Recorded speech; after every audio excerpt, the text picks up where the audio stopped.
আরব বিশ্বের যে নেতৃত্ব তারাও এই গণহত্যার সহযোগী হিসেবে নীরব ভূমিকা পালন করছে। দেখেন যে জেট ফাইটার গুলো চলে, সে জেট ফাইটার গুলো চালানোর জন্য তো তেল লাগে। এই তেল কোথা থেকে আসে? এই তেল কারা দেয়? এই তেল বিক্রি যেমন যুক্তরাষ্ট্র করছে, মার্কিন যুক্তরাষ্ট্র করছে, যেমন হচ্ছে তুরস্ক করছে, ব্রাজিল করছে, রাশিয়া করছে, একইভাবে কিন্তু আরব বিশ্বের দেশগুলোও কিন্তু করছে। সুতরাং এই যুদ্ধে একইভাবে পশ্চিমা সাম্রাজ্যবাদী দেশগুলো যেরকম ভাবে দায়ী, একইভাবে আরব বিশ্বের দেশগুলো কিন্তু সেই সাথে তারা সহযোগী ভূমিকা পালন করছে।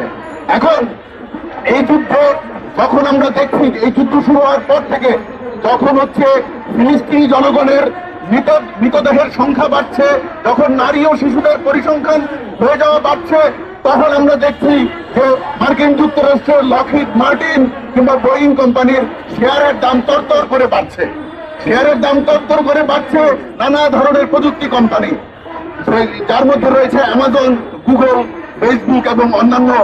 এটাকে বলা হয়, যে যুদ্ধ চলছে এই যুদ্ধকে বলা হয় প্রথম AI assisted war, AI assisted genocide, মানে কৃত্রিম বুদ্ধিমত্তার সহযোগে গণহত্যা চালানো হচ্ছে। কোথায় কাকে নিখুঁত করে টার্গেট করে হামলা করবে, কোন শিশুটিকে মারবে, কোন মাকে মারবে, কোন পরিবারটিকে নিশ্চিহ্ন করে দিবে, তা আর্টিফিশিয়াল ইন্টেলিজেন্সের মাধ্যমে কৃত্রিম বুদ্ধিমত্তার মাধ্যমে সিলেক্ট করা হচ্ছে। এবং এই যে বললাম যে অস্ত্র, তেল এবং প্রযুক্তি, এই পুরো বিষয়টা হচ্ছে ইসরায়েলের সাথে এই সাম্রাজ্যবাদী শক্তিগুলো একই সাথে হয়ে এই কোম্পানি এবং এই দেশগুলো এই গণহত্যার জন্য দায়ী। তা আমরা মনে করি যে যতদিন এই কোম্পানিগুলোকে, এই দেশগুলোকে মার্কিন সাম্রাজ্যবাদের নেতৃত্বে যারা ইসরায়েলের গণহত্যাকে জায়েজ করছে, যতদিন তাদের ব্যবসা বাণিজ্য, যতদিন তাদের রাজনীতি, যতদিন তারা বিশ্ব মোরালের ভূমিকা পালন করতে পারবে, যতদিন সারা বিশ্বের জনগণ তাদের উপরে কার্যকর চাপ প্রয়োগ করতে না পারবে, ততদিন পর্যন্ত কিন্তু এই গণহত্যা, এই জেনোসাইড কিন্তু বন্ধ হবে না।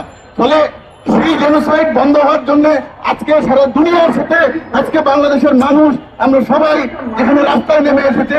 এটা একটা গুরুত্বপূর্ণ পদক্ষেপ। আমরা এখানে দাঁড়িয়েছি সেই গাজায়,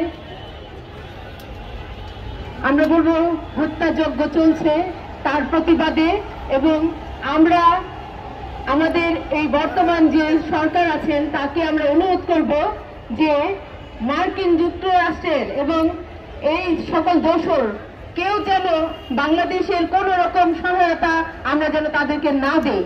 কারণ হচ্ছে আমরা জানি যে এইরকম গাজা আরো পৃথিবীর অনেক দেশেই হতে পারে, কারণ তার স্বার্থে সে এই সমস্ত কার্যক্রম সে চালিয়ে যাবে। আমরা এখানে আজকে যারা উপস্থিত হয়েছি, আমরা তাদেরকে সকলকে জানাই অনেক অনেক ধন্যবাদ।